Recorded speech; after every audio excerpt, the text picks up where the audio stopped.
Hello everyone, this is Pooja and welcome back to my channel. और आज हम discuss करेंगे टेस्ट नंबर 9। मॉर्निंग में मैंने आपके साथ डिस्कस किया था कि आज हमारा टॉपिक ऑफ डिस्कशन होगा ह्यूमन डिसीज एंड विटामिन्स। तो कई बार हमारे शरीर में कोई ना कोई विटामिन की कमी हो जाती है, डिफिशियंसी हो जाती है, या फिर डिफरेंट जो पैथोजेंस एनवायरनमेंट में पाए जाते हैं जैसे कि वायरस है, बैक्टीरिया है, फंगस है, वो हमारी बॉडी को इफेक्ट करती है। तो कई सारे डिसीजेस हो जाती हैं और लगातार एग्जाम में इन क्वेश्चंस को पूछा जाता है। अगर आप पिछले 5 साल के किसी भी वनडे एग्जाम को उठा ले, चाहे वो रेलवे हो, डिफेंस हो या फिर आपका एसएससी एग्जाम, तो आपको इस पर्टिकुलर टॉपिक से क्वेश्चन जरूर देखने को मिलेंगे। तो आज हमारे 50 क्वेश्चन है। कितने हैं? 50। ओके, 50 क्वेश्चन हम डिस्कस करेंगे जो कि बेस्ड है ह्यूमन डिसीज एंड विटामिन पे। और ये सभी आपके पीवाईक्यू हैं क्योंकि हम यहाँ पे पीवाईक्यू टेस्ट सीरीज पे बात कर रहे हैं। इसके पहले 8 टेस्ट मैंने अपलोड किए हैं जहां पे सेल, इसके अलावा डिफरेंट हमारे जो ग्लैंड्स होते हैं, सर्कुलेटरी सिस्टम, नर्वस सिस्टम, इन सब पे ऑलरेडी मैंने एमसीक्यू करा दिया है। अगर आपने नहीं देखा तो प्लेलिस्ट में जाके देख लेना। ओके, सो स्टार्ट कर लेते हैं आज का सेशन। सबसे पहला क्वेश्चन आपकी स्क्रीन पे है और ट्राई टू आंसर इट। ठीक है, आई होप आपने इस टॉपिक को पढ़ लिया होगा। क्वेश्चन है, which one of the given disease is caused by the protozoa. Protozoa के कारण कौन सी बीमारी होती है? जनरली सभी को ऐसा लगता है कि मच्छर काटने से मलेरिया हो जाता है, लेकिन ऐसा कुछ भी नहीं है। मॉस्किटो तो केवल और केवल एक कैरियर है जो कि गंदे पानी में पाया जाने वाला प्रोटोजोआ को कैरी करके हम तक लेकर आता है और हमको मलेरिया दे देता है। तो मलेरिया जो बीमारी होती है वो प्रोटोजोआ के कारण होती है। तो करेक्ट आंसर क्या हो जाएगा आपका? ऑप्शन नंबर ए। अब प्रोटोजोआ से बहुत सारी और भी डिसीज होती है, जैसे कि आप लोग ने मलेरिया के अलावा सुना होगा कालाजार के बारे में। तो यहाँ पर ये जो कालाजार बीमारी है वो भी प्रोटोजोआ के कारण होती है। तो यहाँ पर एक छोटी सी लिस्ट है। पापा काम पे जाते हैं और सो जाते हैं, ठीक है? बोलना मत अपने पापा को, मारेंगे वो। पापा काम पे सोते हैं, ये आपकी एक छोटी सी ट्रिक है जिसमें आप याद रख सकते हैं कि प्रोटोजोआ के कारण कौन कौन सी बीमारियां हो जाती है, जैसे कि पायरिया, कालाजार, मलेरिया, पेचिस और सोने की बीमारी। ये सभी जो बीमारियां होती हैं ये आपको देखने को मिलती है बिकॉज ऑफ प्रोटोजोआ। ओके, चलिए नेक्स्ट क्वेश्चन पे बात करेंगे हम। Which of the given organ are affected by the malaria? अब मलेरिया तो हो गया, फिर मलेरिया हमारे शरीर के कौन से ऑर्गन को इफेक्ट करता है? क्या वो हार्ट को अफेक्ट करता है, किडनी, स्प्लीन या फिर स्टमक? सो करेक्ट आंसर हो जाएगा प्लीहा, जिसको हम स्प्लीन कहते हैं, जो कि ब्लड बैंक के नाम से जाना जाता है, जिसे हम ग्रेवयार्ड ऑफ द आरबीसी के नाम से जानते हैं। तो ये वही स्प्लीन है जो कि इफेक्ट होता है because of malaria. Option number C. ठीक, next. Which of the given human organ is responsible for the alcohol detoxification? Alcohol detoxification के लिए कौन सा ऑर्गन रिस्पॉन्सिबल होता है? आप लोग मूवी देखते हैं? एक सॉन्ग सुना होगा संजय दत्त का है, चल मेरे भाई, कितनी बार बोला शराब नहीं पीना, लीवर सड़ जाएगा मेरे भाई। तो liver is the right answer, option number B. Which of the following substance are responsible for the arthritis in the joint of the body? तो अर्थराइटिस, जोड़ों में दर्द होना, जॉइंट में पेन होना, जनरली बूढ़े लोगों में ऐसा होता है, जैसे जैसे एज बढ़ते जाती है जॉइंट पे पेन स्टार्ट हो जाता है। उसका रीजन क्या है? उसका रीजन है कि हम प्रोटीन का कंजप्शन तो कर लेते हैं लेकिन हमारी बॉडी फिजिकली उतनी एक्टिवेट नहीं है कि वो उस प्रोटीन को डाइजेस्ट कर पाए। तो वो प्रोटीन जो है वो यूरिक एसिड के फॉर्म में जॉइंट में इकट्ठा होना शुरू हो जाता है। तो करेक्ट आंसर क्या हो जाएगा आपका? Option number D, it is uric acid. Diarrhoea is caused by which of the following vector? तो डायरिया, बचपन में हर एक बच्चे को डायरिया होता है, गंदा पानी पीने से, गलत खाना खाने से डायरिया हो जाता है, जिसमें फ्रीक्वेंट लूज मोशंस होते हैं। तो करेक्ट आंसर क्या हो जाएगा यहाँ पे? Rota virus. इसको हम रोटा वायरस इन्फेक्शन भी कहते हैं, बच्चों में जनरली ऐसा होता है। ऑप्शन नंबर डी बिल्कुल करेक्ट है। Name the disease caused by the swelling of membrane over the spinal cord and brain. तो वो कौन सी बीमारी है जिसमें आपकी जो ब्रेन की मेम्ब्रेन है उसमें स्वेलिंग आ जाती है? तो आंसर हो जाएगा मेनिंजाइटिस। क्वेश्चन ऐसा भी पूछा जा सकता है कि मेनिंजाइटिस जो बीमारी है वो हमारे शरीर के कौन से पार्ट को इफेक्ट करती है? तो आंसर हो जाएगा नर्वस सिस्टम को या फिर ब्रेन को इफेक्ट करने का काम मेनिंजाइटिस करता है। तो ऑप्शन नंबर सी बिल्कुल करेक्ट है। Which of the following given is responsible for the yellow fever? Yellow fever के लिए कौन रिस्पॉन्सिबल है? हाउस फ्लाई, मॉस्किटो, वाटर और बैक्टीरिया? तो यहाँ पे येलो फीवर जो होता है उसके लिए रिस्पॉन्सिबल होता है आपका मॉस्किटो। ठीक, अब यहाँ पे देखेंगे कुछ मैंने डिसीज लिखी हैं और उनके कारण जो ऑर्गन इफेक्ट होते हैं वो लिखा, जैसे कि अर्थराइटिस, ज्वाइंट में पेन होता है। अस्थमा, तो अस्थमा से आपके जो ब्रोंकल मसल्स हैं, जो ब्रोंकी पाई जाती हैं आपके लंग्स में, वो इफेक्ट हो जाती हैं। फिर आता है कैटरेक्ट, जिसको मोतियाबिंद भी कहा जाता है, तो आईज इससे इफेक्ट होती हैं। डायबिटीज, तो डायबिटीज से इफेक्ट होता है पेंक्रियास। और डिप्थीरिया से इफेक्ट होता है थ्रोट। ठीक है, वैसे ही मलेरिया से इफेक्ट होता है स्प्लिन। ओके, तो ये कुछ इंपॉर्टेंट डिसीज और उनसे इफेक्ट होने वाले ऑर्गन्स है। क्लियर है, समझ में आ रहा है? चलो अगला क्वेश्चन देख लेते हैं। What happen in the body of a person who is suffering from the dengue fever?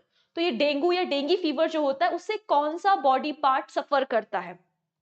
तो सबसे पहली चीज तो डेंगू या डेंगू जो वायरस है, मतलब ये जो फीवर है वो वायरस के कारण होता है। अगेन इसको कैरी करने का काम फीमेल मॉस्किटो करती है, दिस इज ट्रू। ओके, अब इसमें क्या होता है, हमारी जो प्लेटलेट्स होती हैं, आप सभी को पता है कि जो ब्लड प्लाज्मा है उसमें आपको आरबीसी, डब्ल्यूबीसी और प्लेटलेट्स पाई जाती है। प्लेटलेट्स को हम थ्रोम्बोसाइट्स भी कहते हैं, करेक्ट? तो ये जो प्लेटलेट्स या फिर थ्रोम्बोसाइट्स है उनकी क्वांटिटी रिड्यूस होना शुरू हो जाती है। ठीक है, तो करेक्ट आंसर क्या हो जाएगा आपका? प्लेटलेट डिक्रीज हो जाती हैं। तो करेक्ट आंसर है ऑप्शन नंबर ए।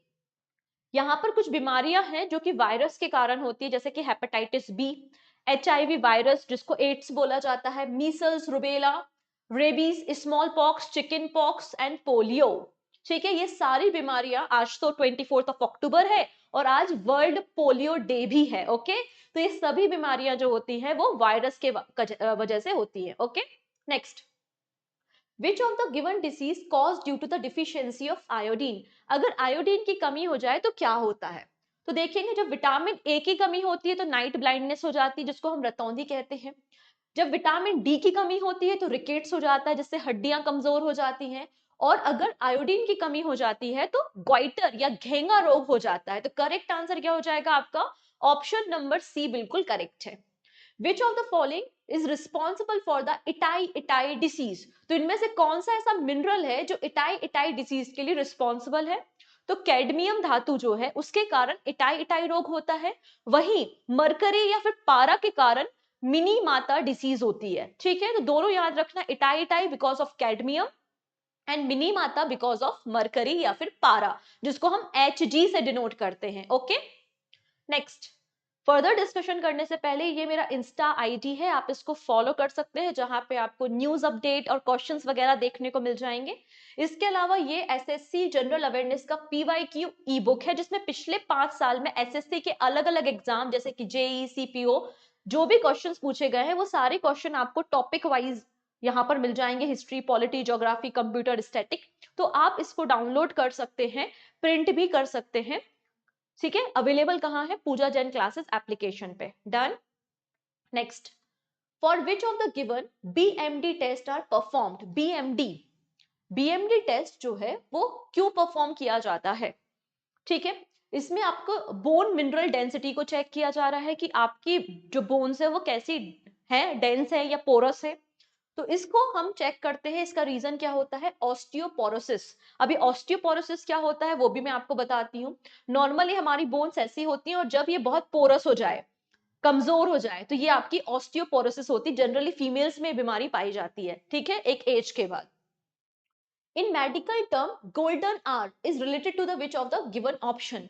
तो गोल्डन आर जो शब्द है वो किससे रिलेटेड है? तो देखिए, जब किसी को स्ट्रोक आता है या हार्ट अटैक आता है तो बोला जाता है ना, उसको इमीडिएटली पंप करो, या फिर उसको माउथ से ब्रीथ करो और तुरंत हॉस्पिटल पहुंचाओ। तो वो कुछ जो घंटों का टाइम होता है ना, वही आपका गोल्डन आवर कहलाता है। तो करेक्ट आंसर क्या हो जाएगा आपका? Heart attack. Which of the following disease are not treated under the DPT vaccine? तो डीपीटी वैक्सीन के अंदर कौन सी बीमारी को ट्रीट नहीं किया जाता? ठीक है, तो बचपन में हमको इंजेक्शंस लगते हैं, different kind of vaccination program होता है। तो थायराइड, थायराइड जो है वो डीपीटी वैक्सीन से ट्रीट नहीं होता। डीपीटी वैक्सीन जो है वो एक क्लास ऑफ वैक्सीन है जो कि किसी भी ह्यूमन को दी जाती है against polio, tetanus and diphtheria. लेकिन यहाँ पे थायराइड के लिए आपको ये देखने को नहीं मिलती।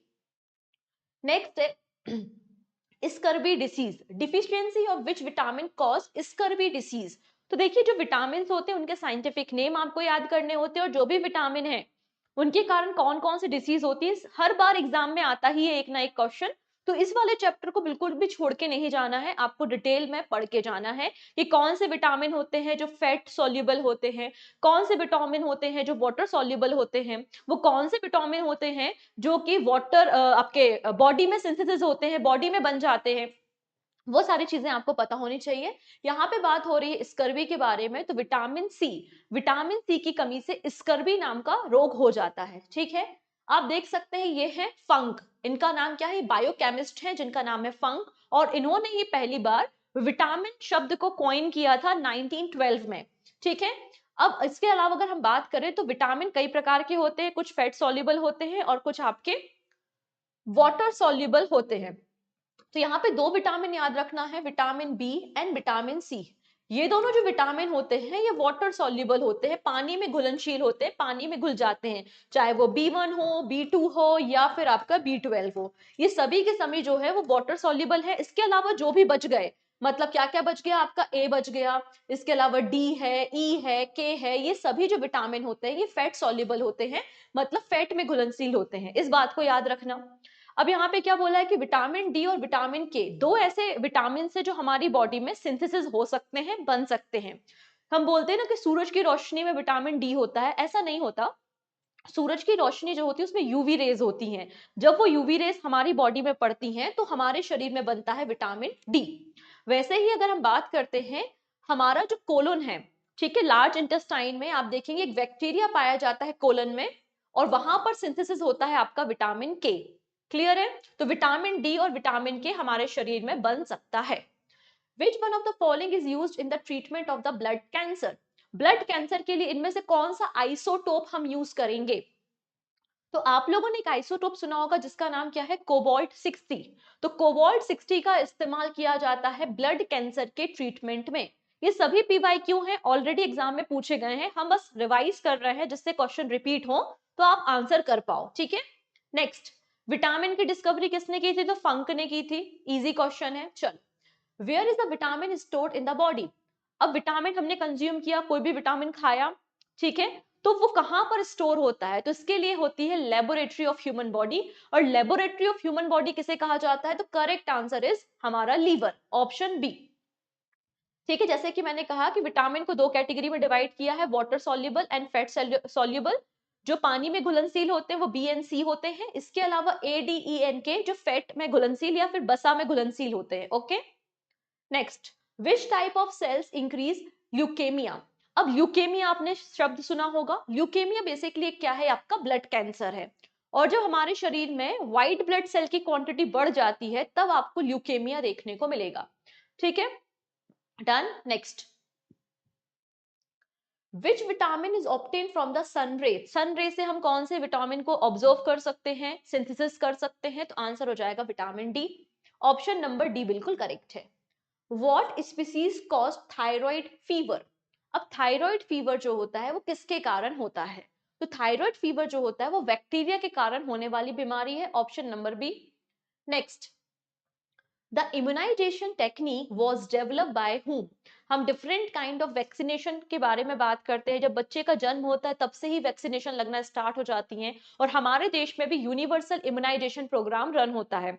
तो ये जो इम्यूनाइजेशन टेक्निक है, ठीक है, इसको किसने स्टार्ट किया था, तो करेक्ट आंसर हो जाएगा एडवर्ड जेनर ने, option D.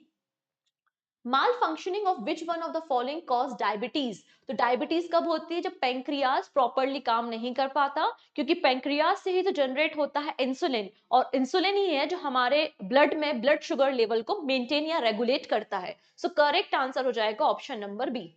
What is the primary cause of the dengue fever? Answer हो जाएगा वायरस, अभी हमने डिस्कस भी किया था। Next, deficiency of blank cause anaemia. Blank and blank are the rich source of the A. ठीक है, तो यहाँ पे पूछा गया है कि किसकी कमी के कारण एनीमिया होता है। हम सभी को पता है जब हमारे शरीर में आयरन की डिफिशियंसी हो जाती है तो एनीमिया हो जाता है। और आयरन का सबसे अच्छा सोर्स क्या बोलते हैं, मम्मी बोलती है ना, पालक खा लो, पालक में बहुत ज्यादा आयरन होता है। पालक के अलावा जो डेट्स या खजूर होते हैं उनमें भी काफी ज्यादा आयरन होता है। तो करेक्ट आंसर हो जाएगा ऑप्शन नंबर सी या फिर ऑप्शन नंबर 3। मिनी माता डिसीज क्यों होती है, तो मिनी माता बेसिकली जापान में एक पहाड़ी का नाम है, और उस पहाड़ी से एक लेक में बहुत ज्यादा इलेक्ट्रॉनिक इक्विपमेंट को डंप किया गया था। इलेक्ट्रॉनिक डिवाइसेस में पारा या फिर मरकरी का इस्तेमाल हुआ, और जब वो सिक्रेट हुआ तो वहां की मछलियों में बीमारी हो गई, और जब वहां की मछली लोगों ने खाई तो वो बीमारी लोगों में पहुंच गई। तो इसलिए इसका नाम मिनी माता रख दिया गया। क्लियर हुआ? तो मिनी माता जो बीमारी है वो पारा या फिर मरकरी के कारण होती है। Option number 3। Small pox, chicken pox, rabies, Meselson, rubella, ये सारी बीमारियां वायरस के कारण होती हैं। अभी हमने डिस्कस किया था। ठीक है, next. Chicken pox are spread by which virus? अभी किस वायरस के कारण होता है ये आपसे पूछ लिया गया है। तो आपने सुना होगा एक zoster, zoster virus. Option number यहाँ पे 2 बिल्कुल करेक्ट है। नेक्स्ट आता है हैजा, मतलब cholera, common cold, chicken pox, diarrhoea end TB. In this list which one of the following is not a communicable disease? तो देखेंगे, कम्युनिकेबल डिसीज जो एक व्यक्ति से दूसरे व्यक्ति तक आसानी से पहुंच जाती है। चिकन पॉक्स तो बहुत आसानी से स्प्रेड हो सकता है। टीबी, किसी व्यक्ति को टीबी है, आप कंटिन्यूअसली इसके कांटेक्ट में है तो आपको भी टीबी हो सकती है। लेकिन डायरिया तो भाई आपने अगर गंदा खाना खा लिया, खराब पानी पी लिया तो डायरिया आपको होगा, लूज मोशन आपको होंगे, आपके पड़ोसी को तो होंगे नहीं। तो कम्युनिकेबल डिसीज डायरिया नहीं है। ठीक है। Deficiency of blank caused beriberi disease. तो बेरी बेरी बीमारी किस विटामिन की कमी के कारण होती है? तो बेरी बेरी कमी, बेरी बेरी जो बीमारी है वो विटामिन B1 की कमी के कारण होती है। करेक्ट आंसर हो जाएगा option number 4। The deficiency of blank leads to kwashiorkor. तो कॉसिकोर एक बीमारी होती है जिसमें बच्चों की हड्डियां काफी कमजोर हो जाती हैं, और ये बीमारी जो है वो प्रोटीन की कमी के कारण होती है। तो ऑप्शन नंबर ए बिल्कुल करेक्ट है। Narcolepsy, it is a disease related to. तो नेक्रोलेप्सी ये जो बीमारी है इसमें क्या होता है, इसमें नींद नहीं आती। ठीक है, इसमें आपको स्लीपिंग डिसऑर्डर हो जाता है, excessive sleeping disorder. BCG vaccine for TB immunization was developed by. तो टीबी की जो बीसीजी वैक्सीन है वो किसने बनाई है, ये पूछा आपसे जा रहा है। तो दो चीजें पता चल रही। पहली तो चीज है जो बीसीजी का वैक्सीन है वो टीबी के लिए होता है, ट्यूबरक्लोसिस के लिए होता है। इस वैक्सीन को किसने बनाया है? तो Albert Calmette and the Camille Guerin ने इसको बनाया है। ऑप्शन नंबर 3 बिल्कुल करेक्ट हो जाएगा। अगला वही पूछ लिया है कि बीसीजी जो वैक्सीन है वो किस लिए होती है? तो बीसीजी की वैक्सीन टीबी के लिए होती है। ठीक है, next. What type of compound are vitamin? Vitamin क्या होते हैं? तो जितने भी आप फ्रूट्स खाते हैं, वेजिटेबल्स खाते हैं, उन सब में विटामिन पाया जाता है। मतलब विटामिन आपका एक ऑर्गेनिक कंपाउंड है। सो करेक्ट आंसर हो जाएगा ऑप्शन नंबर ए। एक छोटी सी लिस्ट है, आप चाहो तो स्क्रीनशॉट भी ले सकते हो। ठीक है, डिफरेंट काइंड ऑफ विटामिन है, उनके साइंटिफिक नेम और उनके कारण होने वाले रोग। जैसे विटामिन ए का साइंटिफिक नेम होता है रेटिनॉल, और इसके कारण नाइट ब्लाइंडनेस होती है। विटामिन B1 का नाम होता है थाइमिन, जिसके कारण बेरी बेरी रोग होता है। विटामिन B2 इसका नाम होता है राइबोफ्लेविन, उसके कारण क्या होती है, स्किन से रिलेटेड बीमारियां हो जाती हैं। Vitamin B12, this is very important, इसमें कोबाल्ट पाया जाता है। विटामिन B12 को हम साइनो कोबालमिन कहते हैं, और इसके कारण एनीमिया होता है। अगर इसकी कमी हो गई तो एनीमिया हो जाता है। फिर विटामिन सी, इसको हम एस्कॉर्बिक एसिड कहते हैं। जितने भी आपके साइट्रस फ्रूट होते हैं, आंवला, संतरा, उन सब में विटामिन सी पाया जाता है, और इसके कारण जो डिफिशियंसी के कारण जो बीमारी होती है उसका नाम है स्कर्बी। विटामिन डी कैल्सीफेरॉल, इसके कारण होता है रिकेट्स, जिसमें हड्डियां कमजोर हो जाती हैं। एंड विटामिन के, इसका नाम है फिनोकिनॉन, और इसके कारण क्या होता है, ब्लड जो ब्लड क्लॉटिंग नहीं हो पाती। ठीक है, excessive bleeding due to the injury, अगर विटामिन के की कमी हो जाए, क्योंकि ये ब्लड क्लॉटिंग फैक्टर होता है। ठीक है, ये ब्लड क्लॉटिंग फैक्टर होता है similar to the platelets. Next है which is also known as the accessory dietary factor. तो यहाँ पे कौन है ये डाइटरी फैक्टर? तो आंसर हो जाएगा विटामिन है, जो कि ऑर्गेनिक कंपाउंड्स होते हैं। What is the chemical name of the vitamin C? Vitamin C का नाम क्या है? तो अभी हमने देखा एस्कॉर्बिक एसिड है। ऑप्शन नंबर ए बिल्कुल करेक्ट है। Which of the given vitamin help in the healing of wound? यहाँ पे जब हमें चोट लग जाती है तो उसको ठीक करने के लिए कौन रिस्पॉन्सिबल है? आंसर हो जाएगा vitamin C. Vitamin C responsible होता है। Vitamin D help in the absorption of which of the following element? तो विटामिन डी किस चीज को एब्जॉर्ब करने में मदद करता है? तो देखिए, विटामिन डी की कमी से होता है रिकेट्स, और रिकेट्स जो बीमारी है वो हड्डियों से, और हड्डियों से संबंधित कैल्शियम भी होता है। करेक्ट है, तो कैल्शियम एंड मैग्नीशियम, इन दोनों को एब्जॉर्ब करने में हेल्प करता है vitamin D. Deficiency of which of the following vitamin cause slow blood coagulation, मतलब किसकी कमी के कारण आपका ब्लड क्लॉटिंग नहीं हो पाता, कोई भी इंजरी होती है तो एक्सेसिव अमाउंट में ब्लड फ्लो हो जाता है। सो करेक्ट आंसर क्या हो जाएगा आपका विटामिन के। विटामिन के, प्लेटलेट्स, इसके अलावा आपका कैल्शियम, आयरन, ये सभी आपके ब्लड क्लॉटिंग फैक्टर्स आपको देखने को मिलेंगे। Which of the following is caused by the deficiency of thiamine? Thiamine की कमी से, थायमिन मतलब हो गया आपका विटामिन B1, इसकी कमी से कौन सा रोग हो रहा है? तो बेरी हो रहा है, ठीक है। What is the common name of the कोलोकैल्सिफेरॉल? तो यहाँ पे कैल्सिफेरॉल के बारे में बात हो रही है और विटामिन डी का साइंटिफिक नेम आपको देखने को मिलेगा। So correct answer option C. देखो ये सभी क्वेश्चन एग्जाम में पूछे गए हैं, तो आप देख रहे हैं कि फ्रिक्वेंटली एग्जाम में विटामिन से क्वेश्चन पूछे जा रहे हैं, तो आप विटामिन वाला चैप्टर बिल्कुल भी छोड़ के मत जाना, ठीक है, बायोलॉजी में। फिर विटामिन विद कोबाल्ट इज, तो मैंने अभी आपको बताया कि जो विटामिन B12 होता है उसमें कोबाल्ट पाया जाता है और इसकी कमी से एनीमिया हो जाता है। तो करेक्ट आंसर हो जाएगा option 2। Which vitamin is not a fat soluble? तो यहां पर देखेंगे, मैंने आपको सिखाया है कि केवल और केवल विटामिन बी और विटामिन सी हैं जो वाटर सोल्यूबल होते हैं, रिमेनिंग फैट सोल्यूबल होते हैं, तो विटामिन बी इसका सही आंसर हो जाएगा। Okay, next, which of the following vitamin are normally made in the kidney? Kidney में कौन सा विटामिन बनता है, ठीक है, ये पूछा जा रहा है। तो करेक्ट आंसर क्या हो जाएगा आपका option number D, it is vitamin D, ठीक है। Which vitamin is also known as the anti sterility vitamin? मतलब जो बाजपन के लिए रिस्पॉन्सिबल है, जिसके कारण फर्टिलिटी कम हो जाती है, वो कौन सा है आपका? विटामिन नंबर ई है, विटामिन ई, ठीक है, ऑप्शन नंबर 3। एंड ये आपके दो क्वेश्चन है, इन दोनों क्वेश्चन के आंसर आप मुझे कमेंट सेक्शन में बताने वाले हैं, ठीक है। आप आराम से क्वेश्चन को पढ़ सकते हैं, सही आंसर आप कमेंट सेक्शन में बताएंगे। और वीडियो अच्छा लगा तो प्लीज इसको लाइक कर देना, पहली बार आ रहे हो तो सब्सक्राइब कर लेना, और प्लीज इस लिंक को ज्यादा से ज्यादा शेयर करना। वो सारे फ्रेंड जो किसी भी वनडे एग्जाम की प्रिपरेशन कर रहे हैं जहां पे साइंस पूछा जाता है, तो डेफिनेटली उनके लिए भी ये सेशन इंपॉर्टेंट है।